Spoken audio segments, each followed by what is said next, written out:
इस fighter jet का नाम है A-37 fighter bomber. A-37 fighter में light attack aircraft manufacture by Cessna aircraft company है ना। ये आप देख रहे हो ना, ये आप फिल्मों में देखे होंगे। ये गिरेगा यहाँ पर और यहाँ पर किसी का सर रखा जाएगा और वो धड़ाक से कट जाएगा। ठीक है, ये खतरनाक चीज़ है ना। ये सारे बॉम्ब हैं, ये सारे। ये देखो कितना बड़ा बॉम्ब है, देख सकते हो आप। और इन्होंने यूएस ने जब वॉर के टाइम पे इन्होंने एक फ़ोटो ऐसे ये किया था कि उन्होंने एक आदमी को ऐसे गाड़ दिया ये और बोला कि भाई आप लोग क्या चाहते हो, ऐसे मारना चाहते हो कि सरेंडर करना चाहते हो, या देख लो।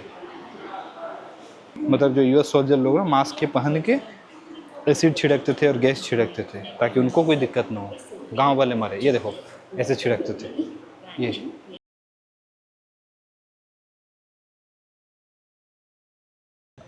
स्वागत है आपका एक नए ब्लॉग में। तो मैं अभी हूँ वॉर रिमेन्स म्यूजियम जो है हो ची मिन सिटी में, और ये वन ऑफ द बिगेस्ट नहीं बोले, बहुत इंपॉर्टेंट म्यूजियम है। बिगेस्ट तो नहीं है, बहुत बड़ा, बट बहुत इंपॉर्टेंट म्यूजियम है। इस म्यूजियम में जो टोटल हमें जो देखने को मिलेगा वो वियतनाम और जो अमेरिका की लड़ाई हुई थी ना, उसमें अमेरिका का और वियतनाम की जो लड़ाई हुई थी किस तरीके से हुई थी, क्यों हुई थी, और बहुत सारी चीज़ें इसमें बिहाइंड द सीन्स आपको देखने को मिलेंगे।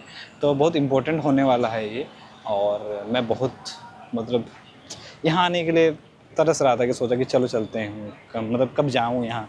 और मैंने बहुत सारे म्यूजियम ऐसे दुनिया में घूमे हैं, बट मुझे लग रहा है कि ये बहुत अच्छा म्यूजियम होने वाला है, क्योंकि मैंने बहुत सारी फिल्में देखी, आप लोगों में देखी होगी कि किस तरह से अमेरिका और वियतनाम लड़ाई लड़े थे। 20 साल तक इनकी लड़ाई चली थी। और इसमें इम्पोर्टेंट बात ये है ना कि वियतनाम ने अमेरिका को हरा दिया था। 20 साल लड़ने के बाद भी बिलियंस ऑफ डॉलर्स खर्च हुए थे इसमें, इस लड़ाई में। मतलब बहुत लोग मरे थे, 20 लाख 30 लाख लोग मरे थे वियतनाम की तरफ से, 1 लाख के आसपास लोग मरे थे अमेरिका की तरफ से। मतलब 6.5-7 लाख आर्मी आ गए थे अमेरिका के यहाँ लड़ने के लिए। 30 लाख लोग जो वियतनाम के मरे थे उसमें से 20 लाख सिविलियंस थे, 10 लाख आर्मी थे। मतलब इतनी बड़ी लड़ाई हुई थी। मतलब कितना पता नहीं 500-600 बिलियन डॉलर खर्च हुए थे। बहुत खतरनाक गुरिल्ला वॉर चला था, अलग अलग तरीके से सजा दिया जाता था इसमें। तो ये अभी आपको मैं दिखाता हूँ। 40,000 लगे मुझे टिकट में। 40,000 मतलब कि $2 से कम। तो अच्छा है, ऐसे कोई प्रॉब्लम नहीं है। तो चलो अभी चलते हैं, ये इस टूर पे चलते हैं। और बहुत हिस्टोरिक होने वाला है, बहुत अच्छा होने वाला है। आप वीडियो पे बने रहो, बहुत अच्छा होने वाला है, बहुत मज़ा आने वाला है आपको। ये अचानक से मुझे क्या दिखी, ये हेलीकॉप्टर है, ठीक है, यूएस आर्मी का है। और टैंक है यूएस आर्मी का। ये देखो, ये यूएस एयरफोर्स का ये छोटा सा हेलीकॉप्टर है। ये हेलीकॉप्टर मतलब ये फाइटर जेट है, ठीक है, ये फाइटर जेट है। अब मुझे नहीं समझ में आ रहा है कि ओरिजिनल है, रियल है, कि ये फेक है। इन्होंने बनाया है इसको, बट जितना दिख रहा है मुझे ना सब मेंटेन करके रखा गया। मैं आपको पूरा हिस्ट्री बताऊंगा अभी यहाँ पर। तो इस फाइटर जेट का नाम है A-37 fighter bomber. A-37 fighter में light attack aircraft manufacture by Cessna aircraft company used for bombing target on the ground. This C N scouting aircraft carry और supply track convoy. Gross weight इतना है। Effective time in action 1 hour 40 minute. ये 1965 और 55 का बात कर रहा हूँ मैं। मैक्सिमम रेंज ऑफ एक्शन 2002, बहुत कम है, इतना ही तक ही जा सकता है। और 4 बॉम्ब इजेक्टर, ये A-37 एयरक्राफ्ट है।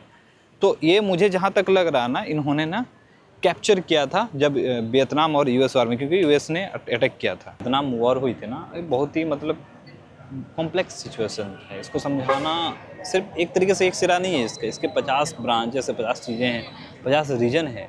जो मेन रीजन मैं आपको बताता हूँ, क्योंकि इसको अभी समझाने जाएंगे तो हिस्ट्री क्लास लग जाएगी। बट मैं आपको जितना भी सिंपल तरीके से समझाना चाह रहा हूँ कि जब वर्ल्ड वॉर 2 ख़त्म हुई, तो ऑब्वियसली वर्ल्ड वॉर 2 हो रहा था यूरोप में, ठीक है। उधर जर्मनी, फ्रांस और ब्रिटिश लोग लड़ रहे थे उधर वर्ल्ड वॉर 2। बट ये जो कॉलोनी था वियतनाम, ये फ्रांस कॉलोनी था। तो जब वर्ल्ड वॉर ख़त्म हुई तो 1943 में फ्रांस ने इसको इंडिपेंडेंस दे दिया। वर्ल्ड वॉर ख़त्म हुई ना, तो जब वर्ल्ड वॉर ख़त्म हुई तो फ्रांस और जर्मनी ये सब ढीले पड़ गए थे। यूरोपियन कंट्री बहुत ख़त्म हो चुका था, उनकी इकोनॉमी ख़त्म हो चुकी थी, उनके बहुत सारे प्रॉब्लम्स हो रहे थे। तो ये फ्रांस की कॉलोनी थी, वियतनाम, कंबोडिया, ये सब। तो फ्रांस ने इसको दे दिया आज़ादी कि चलो भाई वर्ल्ड वॉर ख़त्म हो गया, अब हम लोग खुद परेशानी में हैं, खुद झेल रहे हैं ये प्रॉब्लम, हमारे पास खुद इतना बड़ा अभी देश को, यूरोप को ऊपर उठाना, क्योंकि वर्ल्ड वॉर में पूरा सब खत्म हो चुका था, यूरोप ऑलमोस्ट ख़त्म हो चुका था। तो इसको इंडिपेंडेंस 1945 में मिला। तो 1945 में जब मिला ना, तो यहाँ पर ना फिर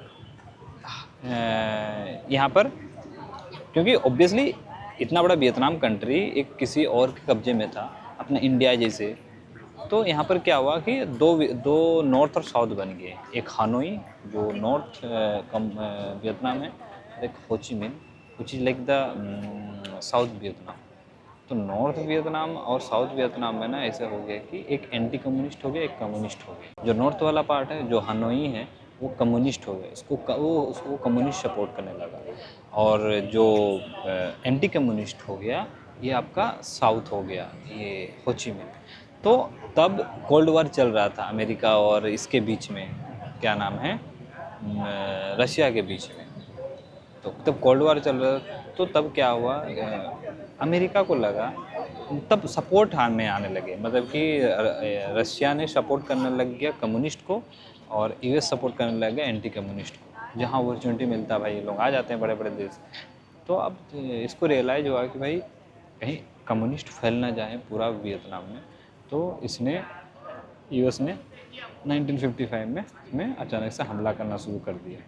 अब जब से हमला करना शुरू कर दिया, तो ऑब्वियसली इसको थोड़ा बहुत सपोर्ट मिला। कम्युनिस्ट, जैसे कम्युनिस्ट क्या होता है मैं बताता हूँ। कम्युनिस्ट है जैसे कि चाइना, कम्युनिस्ट रिजिम है चाइना। कम्युनिस्ट रिजिम में क्या होता है कि डेमोक्रेटिक नहीं होता, वो एक नेता ऐसा होता है जो एक रूल बनाता है, कुछ बहुत सख्त रूल होते हैं, उसके हिसाब से चलता है। यहाँ पर लोग, मतलब जो नेता बन के आता है ना, वो पब्लिक का चुना हुआ नहीं होता है, तो बहुत बार डेंजरस होता है, बहुत बार अच्छा भी होता है, ठीक है, मतलब वो नहीं अच्छा है देखा जाए तो ओवरऑल। तो कम्युनिस्ट नॉर्थ हो गया, ये एंटी कम्युनिस्ट हो गया, तो अब सपोर्ट करने लगा कम्युनिस्ट को, कम्युनिस्ट नॉर्थ है उसको सपोर्ट करने लगा ये, सॉरी, कम्युनिस्ट को सपोर्ट करने लगा रशिया, और एंटी कम्युनिस्ट को सपोर्ट करने लग गया यूएस, जो होचिमिन है। तो फिर दोनों के बीच लड़ाई होने लगी, फिर इसमें दोनों शहर आपस में लड़ने लग गए, वियतनाम और हानोई। सिविल वॉर हो गया, सिविल वॉर से फिर अमेरिकन वॉर में तब्दील हो गया। तो इतना खतरनाक वॉर लड़ाई हुआ था कि मतलब 20 साल तक ये लड़ाई चली थी, 1955 से लेकर 1975 तक। ये मेन बैटल टैंक है, ठीक है, ये बैटल टैंक है, इसका नाम है M48A3 टैंक। 47 टन है, मैक्सिमम से 48 kilometre, 90 mm coaxial 7 machine cupola mounted 50 KL machine gun, infrared fire control equipment and action sir. ये सोचो उस टाइम का है, ठीक है। US army had some tank in Vietnam by July 69, ठीक है, ये उस टाइम का है, आप सोच सकते हो।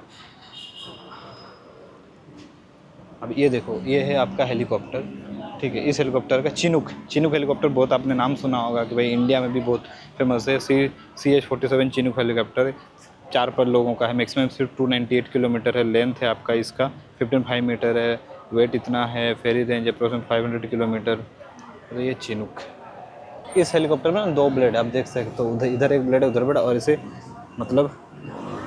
इसे मतलब जो नॉर्मल हेलीकॉप्टर ऐसे वैसे नहीं होता है, चिनूक है ना, जैसे भारी वजन उसमें उठाया जाता है, बड़े बड़े, मतलब एक आर्मी लोगों को एक जगह से दूसरी जगह लिया जाता है, और भारी वजन, ये बहुत ख़तरनाक हेलीकॉप्टर है।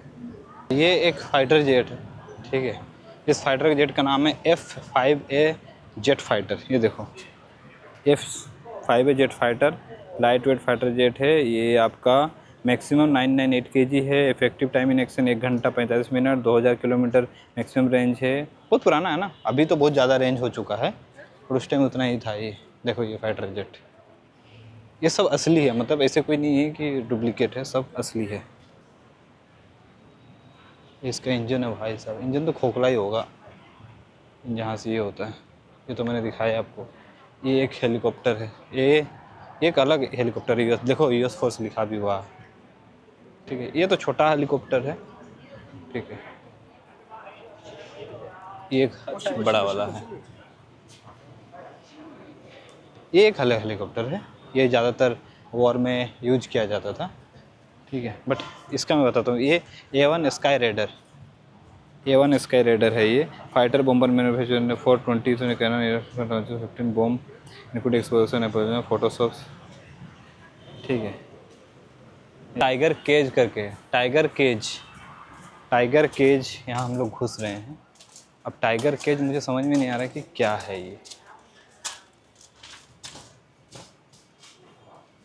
यहाँ पर देखने से पता चलेगा।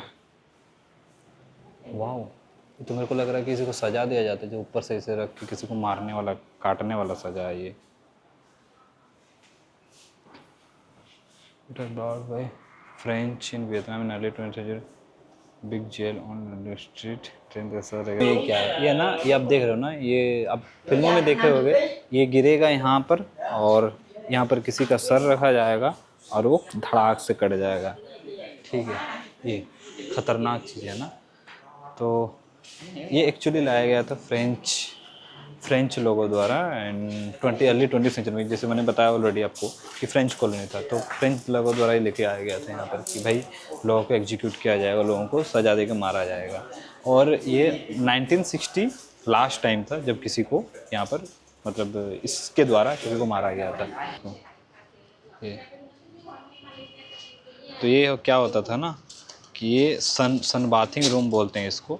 इसमें क्या होता है कि लोगों को छोड़ दिया जाता है, ये आप पढ़ सकते हैं यहाँ पर कि ऐसे लोगों को छोड़ दिया जाता है नंगे में, तो धूप में मरो, पानी बिजली मतलब जो भी, ठंड में, इतने गर्मी में, और इनको यहाँ पर इसलिए छोड़ दिया जाता था ताकि, और जो मतलब उन लोग अगर कुछ मतलब जब पेशाब कर रहे हैं, मतलब बाथरूम जा रहे हैं, सब वहाँ पर एक बाल्टी जैसा होता था, वहाँ पर जमा करो और खुद ही जाओ बाहर इसको फेंकने, इस तरीके से। मतलब कोई फिगर, ये 1940s में फ्रेंच लोगों द्वारा बनाया गया था ये। और ये इसमें यूएस ने भी सजा दिया, यूएस ने भी पार्टिसिपेट किया, ऐसा नहीं कि नहीं पार्टिसिपेट किया, यूएस भी करता था। तो ये सीन था, इस तरीके से चीज़ें होती थी भाई। मतलब उसको छोड़ दो खाली जगह पे, ठीक है, धूप आ रही है, कितनी भी गर्मी में मरने दो उसको, ठंड में मरने दो, कुछ भी हो रहा मरने दो इसको। ये सारे बॉम्ब हैं, टाइप ऑफ बॉम्ब, अलग अलग बॉम्ब। ये देखो, ये सारे बॉम्ब हैं, ये सारे, ये देखो कितना बड़ा बॉम्ब है, देख सकते हो आप। इस बॉम्ब का नाम मैं आपको बताता हूँ। तो ये वाला बॉम्ब है KH blue 82 bomb life unit 82। ये बड़ी वाली बॉम्ब। तो इनको कोई प्रॉब्लम नहीं था, प्रॉब्लम था अमेरिका को और सोवियत यूनियन को। अमेरिका को लगता था कम्युनिटी हो जाएगा तो अगर रसिया के पास चला गया तो अच्छा हो जाए, ख़राब हो जाएगा, मेरा तो पावर ख़त्म हो जाएगा। और ईगो वॉर भाई, ईगो वॉर। और रसिया को लगा कि भाई ये तो अमेरिका के साथ चल जाएगा तो वही वॉर चालू हो गया। और हमको पता है अमेरिका हमेशा खोखलाया रहता है कि भाई मेरे को लड़ना है। इक्विपमेंट जो नहीं होते कांटे वाले तार, ये नॉर्मल वायर, जो इलेक्ट्रिक वायर, तो इसमें क्या कहते हैं, इलेक्ट्रिक वायर का जो पिघला देते थे इसको, ये प्लास्टिक ऊपर में लगा इसको पिघला देते थे और फिर रख देते थे, तो उससे ज़्यादा खतरनाक होता था, कटने उटने का इससे भी ये खतरनाक होता था भाई। इस पे ऐसे रख के लोगों को सजा देते थे। ये देखो, ये डंडे हैं, ये जब डंडे देख रहे हो, ये डंडे जो ना, ये टॉर्चर करने के लिए रखे जाते हैं। इधर बेल्ट से पकड़ो, इधर बेल्ट से पकड़ो और इनको मारो, बेल्ट से पकड़ो और इनको मारो भाई। खतरनाक लिखा हुआ देखो आपको यहाँ पर, खतरनाक टॉर्चर होता है। क्योंकि ये मुझे बहुत अच्छा लगा, अभी तो मुझे इतनी उम्मीद नहीं थी इस, मैं बहुत म्यूजियम गया हूँ, मुझे अभी तक ये बेस्ट म्यूजियम एक्सपीरियंस लगा क्योंकि इतना अच्छे से एक्सप्लेन किया गया ना चीज़ों को यहाँ पर, बहुत सुंदर सा। आपको देख के बुरा लगेगा अगर सही तरीके से आप यहाँ पर आओ और पढ़ो हर चीज़ों को ना, आप प्रॉपर तरीके से। बहुत लोग हम लोग म्यूजियम जाते हैं बट उस चीज़ को ना एक्नॉलेज नहीं करते, हम लोग पढ़ते नहीं है, बस इतना लंबा रहता है सोच के चलो निकल जाते हैं। नहीं, ऐसा मत करो, आप पढ़ोगे तो आपको पता चलेगा कि भाई क्या सीन है, ठीक है। आपको पढ़ना ज़रूरी है, पूरा समझ में आएगा, इतना बहुत अच्छे से एक्सप्लेन किया गया।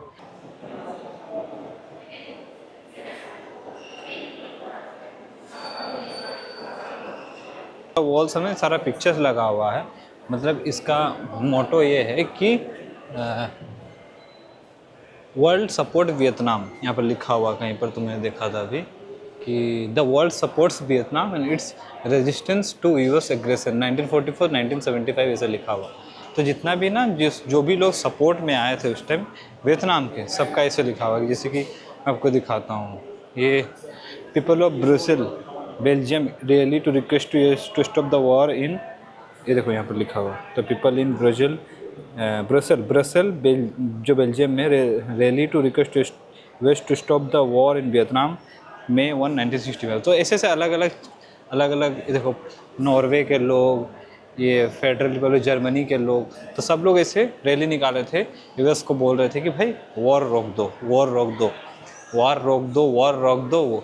मतलब ख़तरनाक तरीके से। देखो अमेरिका मुझे इसीलिए नहीं पसंद है, मतलब कभी अगर ऐसा मिल जाए ना, मुझे तो लग रहा है ना कि एक दिन ऐसा आएगा ना, एक दिन ज़रूर ऐसा आएगा जिसमें अमेरिका को समझ में आएगा कि भाई उसने गलत क्या किया है। पूरा दुनिया में आज मतलब एक तरीके ना मुझे लगता है कि बुली है ये। 1961 से 1971 के बीच यूएस आर्मी ने 19,905 मिशन ये कंडक्ट किए, जिसमें कि 80 million litre of toxic chemical, 61% of which was agent orange, मतलब 61% जो केमिकल था वो एजेंट ऑरेंज, कंटेनिंग 366 किलोग्राम डाइऑक्साइन, बहुत खतरनाक होता है ये।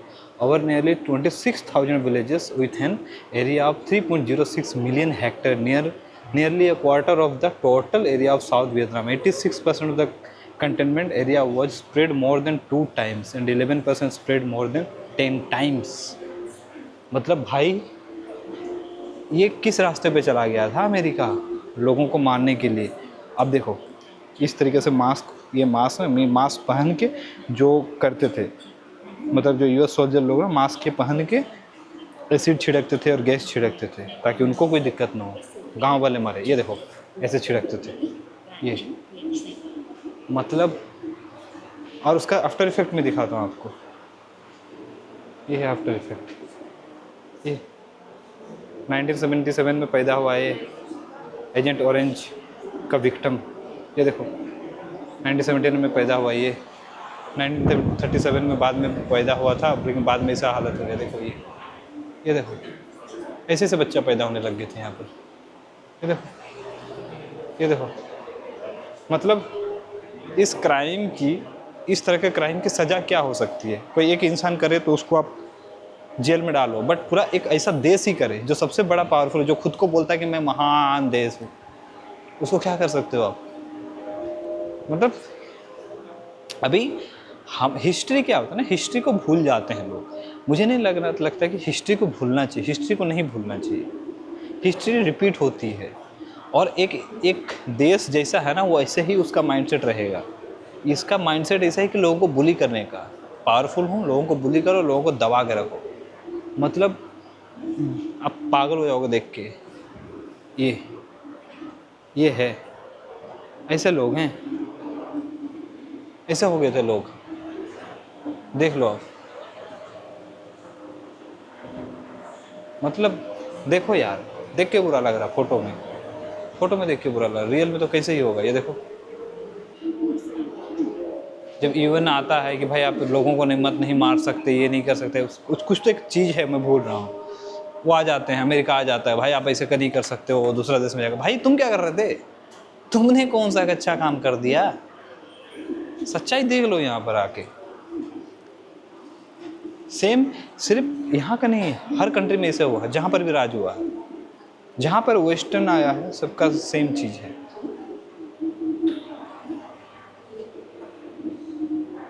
ये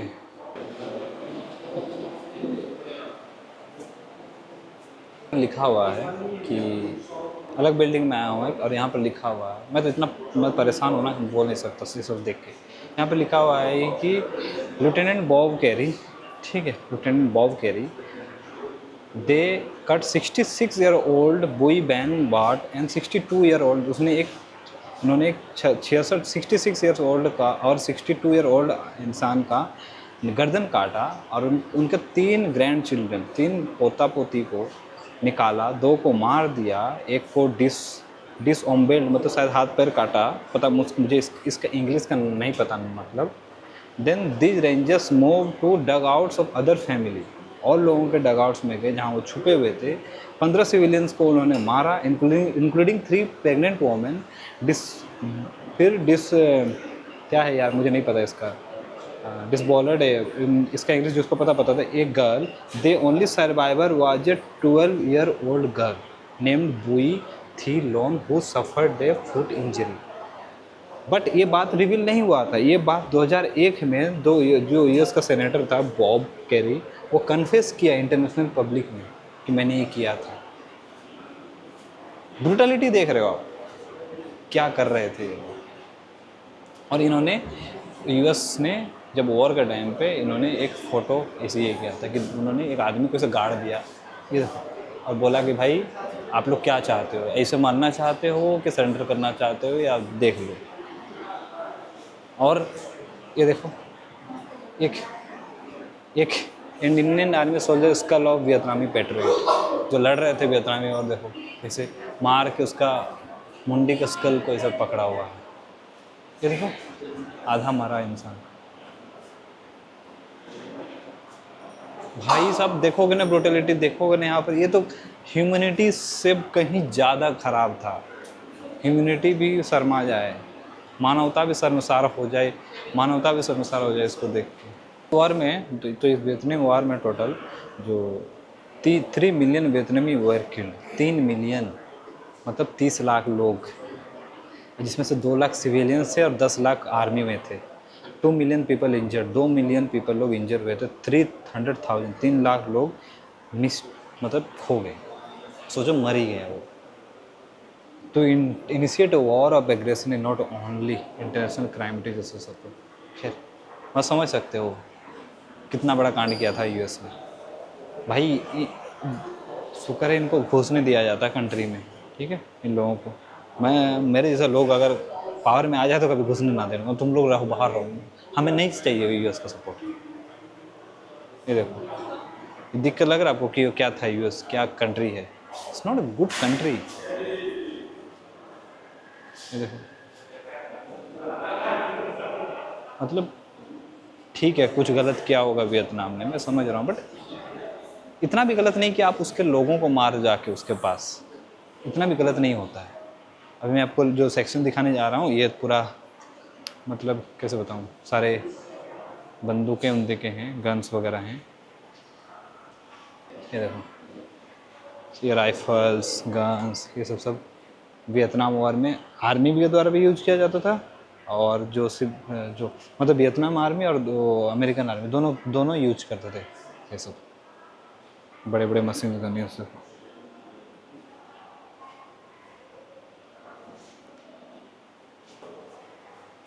ये मशीन गन है, हैवी मशीन गन, मतलब 700 RPM, 700 RPM, मतलब 1 मिनट में 700 मतलब गोलियां दाग सकती है। ये बजूका, स्पेशल बड़ा बजूका, ये छोटे छोटे होते हैं बट ये बड़ा बजूका है। ये रॉकेट लॉन्चर, ये देखो। फ्रेंच लोग जाने के बाद इन लोगों ने पहला इंडिपेंडेंस डे सितंबर 2 के, ठीक है, नेशनल इंडिपेंडेंस डे इन्होंने मनाया था 1945 में। पर इनको नहीं पता था कि 10 साल में कंट्री की हिस्ट्री बदलने वाली है। 10 साल में कुछ ऐसा होने वाला है, क्योंकि 1945 में वो उन्होंने पहला सेलिब्रेट किया था, फिर 1955 से 1954 एग्जैक्टली से अमेरिका ने इस पे यूएस ने वॉर शुरू किया। उनको नहीं पता था कि भाई 9 साल में ऐसा होने वाला है, खतरनाक। एक टाइम पे जो यहाँ से तो 10-15 लाख आर्मी थे ही, 10 लाख से ज़्यादा, 20-30 लाख आर्मी लड़ ही रहे थे वियतनाम से। ऑलमोस्ट आधा कंट्री लड़ रहा था, ठीक है, इनके साथ, यूएस के साथ। बट यूएस के 6.5 लाख के आसपास आर्मी यहाँ घुस चुके थे एक टाइम पे, जब ऑलमोस्ट वॉर ख़त्म होने वाली थी उसके आसपास 1960, मतलब 3.5, 4, 5 लाख, शायद 7 लाख, 6.5-7 लाख तक आर्मी आ गई थी यहाँ पर लड़ने के लिए। सोचो कितना बड़ा वॉर, कितना बड़ा ये लड़ाई हो गई, मतलब इस तरह लेवल का चीज़, माइंड ब्लोइंग। मैं अभी तो माइंड ब्लोन हूँ। ये देखो, एयरक्राफ्ट कैरियर, ये एयरक्राफ्ट कैरियर इतना बड़ा था कि 90 इसमें कॉम्बैट जो एयरक्राफ्ट है ना वो ले जाता था। 4 फैंटम जो उस टाइम का जो अभी F6 वो F4 था उस टाइम, F4, उसके A7, बहुत सारे इसमें लेके जा सकते हो। देखो ये एयरक्राफ्ट कैरियर में फिगर दिखाने वाला हूँ अभी मैं, एक फ़ोटो जिसमें पूरा सब कुछ एक साथ दिखाया गया है कि अमेरिका ने टोटल 3 बड़े बड़े जंग लड़े हैं, 3 बड़े बड़े लड़ाई लड़ी है। सबसे पहला वर्ल्ड वॉर 2, उसके बाद कोरियन वॉर, उसके बाद वियतनाम वॉर। तो अब इसमें कंपेरिजन क्या है कि भाई क्या हुआ है तीनों वॉर में। जो पहला वर्ल्ड वॉर 2 चला था 3 साल 8 महीना चला था, कोरियन वॉर 3 साल 1 महीना चला था, वियतनाम वॉर चला था 17 साल 2 महीना सबसे ज़्यादा। ठीक है, जो मिलिट्री पार्टिसिपेट किए थे, ठीक, पर्सनल जो हर वार में, इसमें 16 मिलियन मिलिट्री, ठीक है, इसमें पार्टिसिपेट किया था वर्ल्ड वॉर 2 में। और इसमें 5.7 मिलियन कोरियन वॉर में, और इसमें 8.7 मिलियन वियतनाम वॉर में। ठीक है, ट्रूप स्ट्रेंथ में नहीं दिखाया गया। इसमें ट्रूप स्ट्रेंथ जो सबसे ज़्यादा एक टाइम पे था वो 1953 में 3,27,000, और 1969 में वियतनाम वॉर में वो 4-5 लाख, 5.5 लाख। ठीक है, और इन्होंने वर्ल्ड वॉर 2 में अमेरिका ने total 5 million ton artillery bomb इन्होंने मतलब इसने मारे थे, दागे थे। ठीक है, खर्च किए थे। और 2.6 मिलियन टन कोरियन वॉर में किया था, और इन्होंने 14.3 मिलियन टन वियतनाम वॉर में इन्होंने अपने आर्टिलरी और बॉम्ब जो भी इतना टन का इस्तेमाल किया था बॉम्ब। जो वर्ल्ड वॉर 2 में जो कॉस्ट हुआ था अमेरिका का वो $341 बिलियन, और कोरियन वॉर में $54 बिलियन, और वियतनाम वॉर में 676 बिलियन डॉलर। कैजुअलिटी अमेरिका की तरफ से जो हुआ था 4 लाख लोग मारे गए थे वर्ल्ड वॉर 2 में, 36,000 कोरियन वॉर में, और 58,000 वियतनाम वॉर। तो भाई साहब ये है अमेरिका का रिकॉर्ड। सबसे ज़्यादा इसमें खर्चा हुआ था, सबसे वर्ल्ड वॉर 2 में ज़्यादा लोग मारे गए थे, बट खतरनाक ये हालत था, क्या ही बोल सकते हो। ठीक है भाई, अब क्या करें, सुपर पावर है ना भाई, सुपर पावर है वो तो भाई को कुछ बोल नहीं सकते ना। ख़त्म हो गया, मैंने घूम लिया पूरा सारा, मतलब सारा घूम लिया पूरा। 3 फ्लोर में, ग्राउंड फ्लोर, 2 फ्लोर में, ground floor, first floor, second floor. तो मैं कुछ चीज़ें मैं बोलना चाहता हूँ, मतलब कि यार, मतलब ऐसे दुनिया में कितने सारे लड़ाइयाँ होती होंगी ना, कितने सारे ऐसे वॉर। अभी तो फ़िलहाल बहुत कम होती हैं, तो पहले कितने लड़ाइयाँ होती थी एक दूसरे को मारने काटने के चक्कर में। अभी लड़ाई होगी तो वो सिचुएशन ही नहीं आएगा, अभी लड़ाई होगी तो सीधा ख़त्म ही हो जाएगा, कोई देश पूरा ही ख़त्म हो जाएगा। तो मैं ये सोच रहा था कि यार कितना बुली कंट्रीज है ना ये वेस्टर्न कंट्री लोग। मैं किसी इंसान को पर्टिकुलर इसमें नहीं बोल रहा हूँ कि हाँ ये ऐसे यहाँ के लोग ऐसे होते, नहीं, देश का बात कर रहा हूँ, क्योंकि देश अलग चलता है। देश का माइंडसेट लोगों के माइंडसेट से अलग ही होता है। देश, हाँ, मतलब लोग देश को आगे बढ़ाते हैं, बट जो लड़ाइयाँ होती हैं ना, ये लोगों के ऊपर डिपेंडेंट नहीं रहती है, ये पर्टिकुलर एक इंस्टीट्यूशन का फैसला रहता है कि इसमें आप अगर जो लड़ाइयाँ हुई, आप अमेरिका में भी जाके लोगों से पूछ लो ना कि गलत हुआ है, तो वो लोग बोले कि हाँ गलत हुआ। बट वही बात है ना कि माइंडसेट क्या है उनका माइंडसेट यही है कि भाई ठीक है, उन लोग एपोलॉजेटिक नहीं होते, उन लोग माफ़ी नहीं मतलब नहीं सोचेंगे, मतलब उन लोगों को लगता है ठीक है हम लोग पावरफुल है। एक ईगो होता है ना कि पावरफुल होने का ईगो, वो हो। तो मैं ये देख रहा था तो यार कि कितना ये कंट्री है ना, ये लोग जैसे अमेरिका हो गया, जैसे यूरोपियन जो कंट्री सब होती है, आके दूसरे कंट्री में राज करते हैं। सबसे पहले तो ये लोग आके दूसरे एक जो पीसफुल देश रहता है, तुम्हारा दूर दूर से कोई लेना नहीं, कहाँ अमेरिका कहाँ वियतनाम, कोई दूर दूर तक नहीं है रिश्ता, आसपास का पड़ोसी भी नहीं है। क्योंकि तुमको है कि भाई हाँ रसिया इधर आ गया है, रसिया को रसिया सपोर्ट करेगा, चाइना सपोर्ट कर रहा है इसको, तो हमको तो चाहे जाना घुसना पड़ेगा भाई। ये नहीं होता भाई, ऐसा है। तो फिर तुम लड़ाई में कूद के तुम मार रहे हो, लोगों को काट रहे हो। इतना खतरनाक चीज़ें देखा है ना मैंने, दिखाया भी आपको कि भाई ये मानवता से दूर दूर तक रिश्ता नहीं है। मुझे सच में रोना आ गया, मैं मतलब मेरे आंखों से आंसू निकल आ गए यार देख के यार।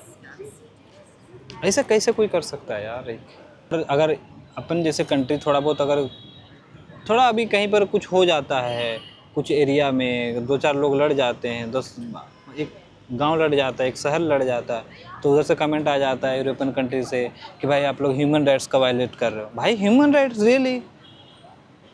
तुमने यहाँ पर 20 लाख 30 लाख लोग मार दिए भाई, ह्यूमन राइट्स की बात तुम कर रहे हो? मतलब अजीब सा नहीं है यार ये? मतलब वही बात है ना कि आपके घर शीशा का, आप दूसरे घर पे पत्थर मार रहे हो। पर अपना घर तो देख लो भाई, अपना घर संभाल लो पहले, उसके बाद ना तुम दूसरे के करना। अब बोल नहीं सकता क्योंकि मालिक बड़े साहब हैं, मालिक है ना, सुपर पावर है मालिक, तो मालिक को कुछ नहीं बोला जा सकता।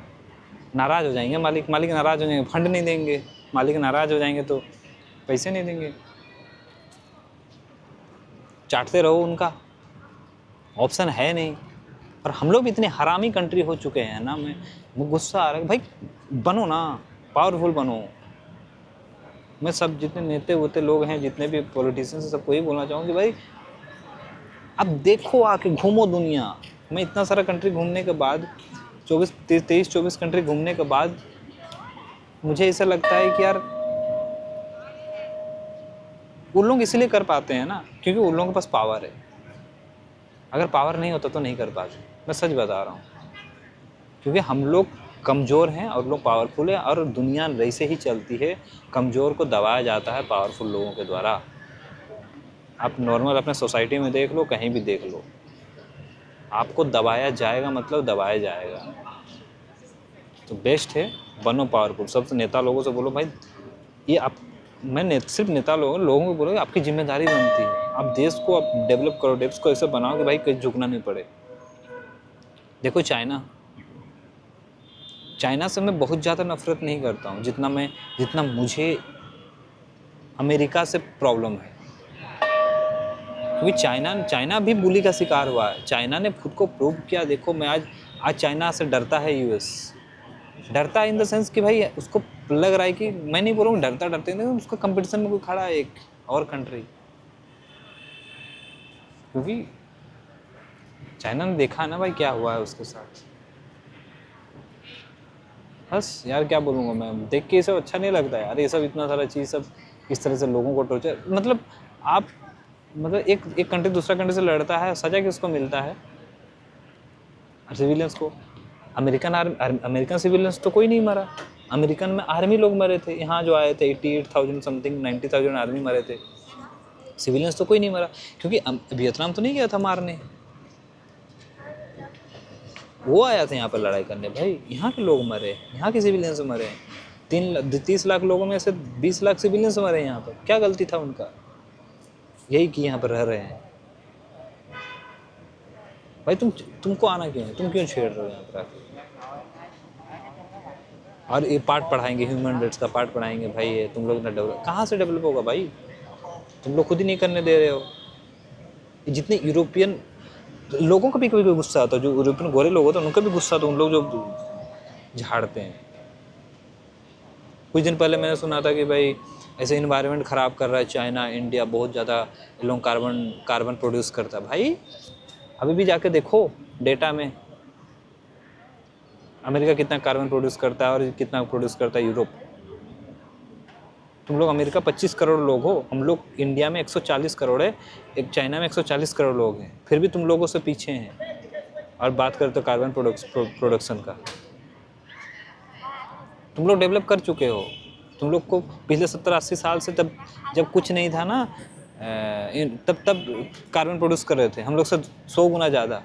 तब ध्यान में नहीं आया कि भाई इन्वायरमेंट का कुछ नहीं होगा, अरे बर्फ़ पिघल रहा। अभी तुमको ध्यान में आएगा बर्फ़ पिघल रहा, क्योंकि तुम डेवलप कर, जो तुम अभी अपने को राजा बनना है, दूसरों को रखना है नौकर बना के।